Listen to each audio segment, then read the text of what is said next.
So I'm following the show. Welcome me under the rock. For those of you who were tracking the storms yesterday, if you were, there was a storm that came through. Came through northern Kansas, Iowa, I believe Indiana it hit. And it wiped out over 1 million acres of corn.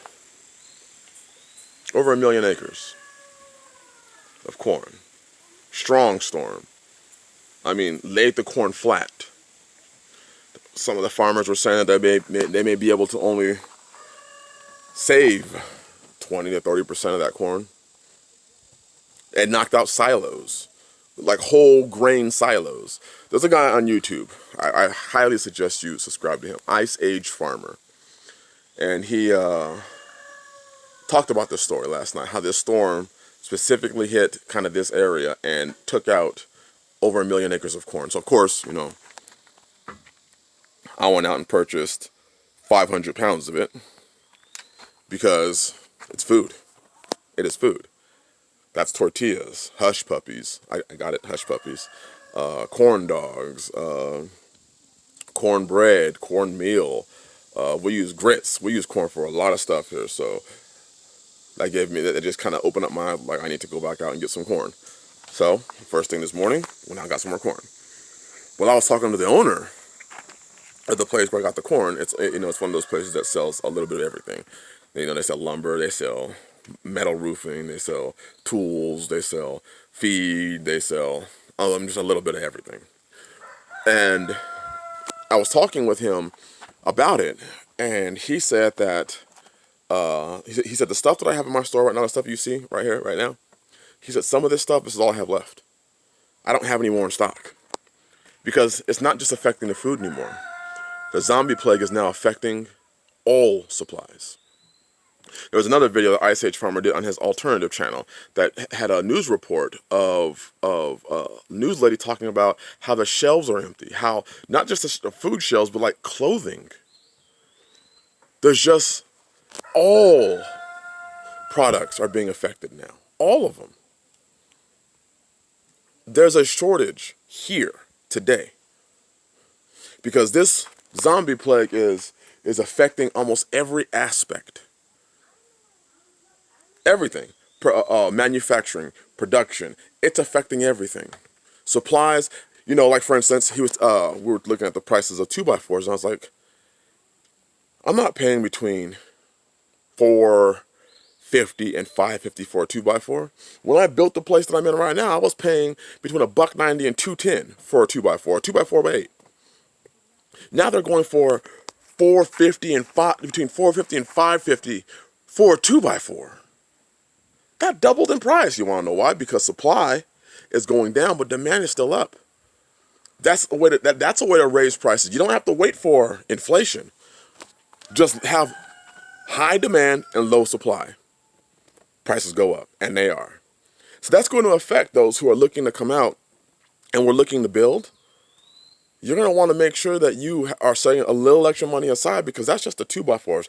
I don't know how that's going to affect 2x6x8, 2x6s, 2x8s, 2x10s, 2x12s, any OSB, plywood. I'm sure all that's rising in prices because demand, or even if demand stays the same but supply drops, prices rise. That's going to affect people. He was telling me, the owner, that he went to the store to get some beer. And his favorite beer wasn't there. And he looked on the shelves and was like, where's my beer? So he went to the lady who he had a personal relationship with, a friendship with. It was a family member. And the lady told him, oh yeah, there's an aluminum shortage. There's an aluminum shortage now. So they were not able to get their favorite beer stocked on the shelf because they couldn't find the beer because there was a shortage in aluminum, which is what the cans, the cans that, they put the beer in the can, couldn't find it. There's a tin shortage, which is contributing a lot to what you're seeing in the grocery stores of the tin products that are put in tin cans. There's a shortage in that.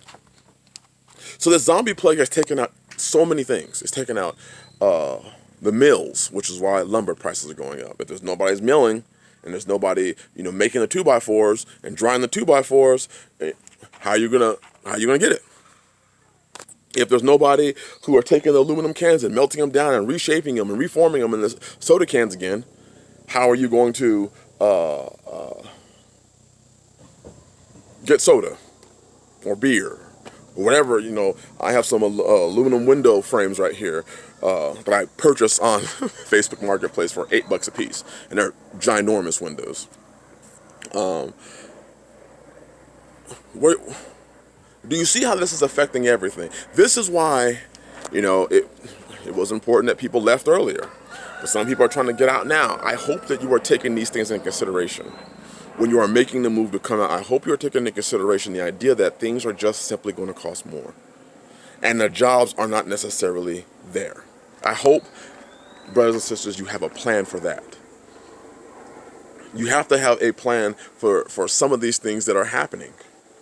Do you have food storage? One of the things that you can do to mitigate costs is store food now.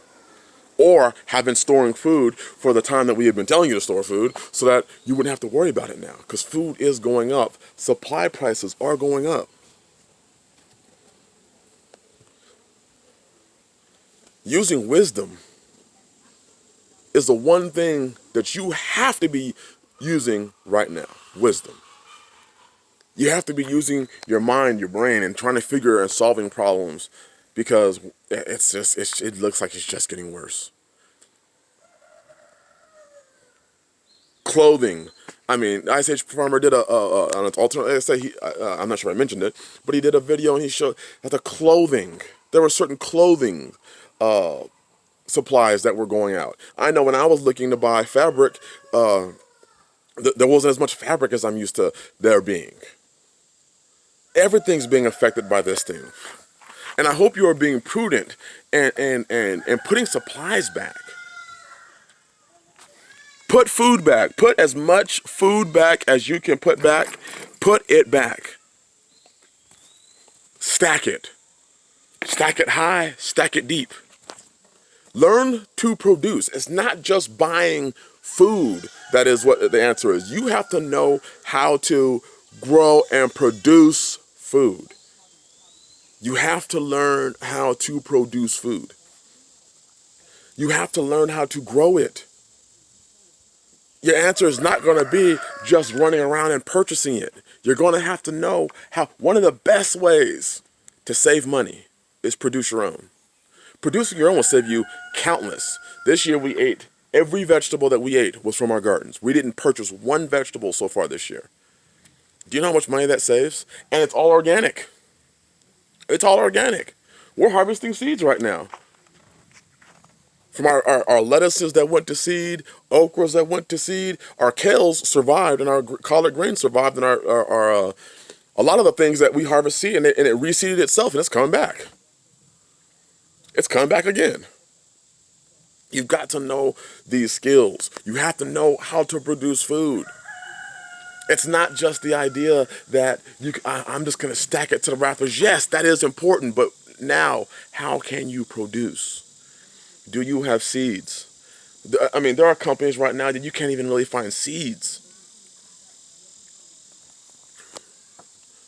Wisdom, brothers and sisters. Food. Water. If you plan on building material. If you don't plan on building, you can still find out there travel trailers. Trailers that you can find. People are going to some of the most extreme things right now. They're going to the most extreme things. But they're using their minds. They're saying, wow, I can't rely on what I've always relied on. Some people are saying, hey, I'm going to buy a shed house. Some people are saying, hey, I'm going to build the shed house. Some people are saying, hey, I'm not buying or building a shed house. I'm buying a travel trailer. I'm buying a van. I'm buying a canvas tent. And I'm just going to firm it up inside. I know a brother right now who is building a structure and he's placing canvas over the whole thing. People making earthship homes, although that takes a lot of time. That's a lot of time and a lot of resources. Because a time is coming. Land prices, I'm watching them go up and up and up and up and up. I was looking for land for a brother. Found some. The guy wanted $3,000 an acre. $3,000 an acre, which still isn't that bad. But for out here, that's higher. That same piece of land was $2,200 at the start of the year per acre. It went $800 an acre, just like that. This is what we're facing. People are now saying in these cities, oh my gosh, I want to get out. And now if they want to get out, but they spend all their money in the cities, they don't have the money to get out. And then there are some brethren, like there's a brother right now who was he's just getting shit done. GSD, getting shit done. He's just doing it.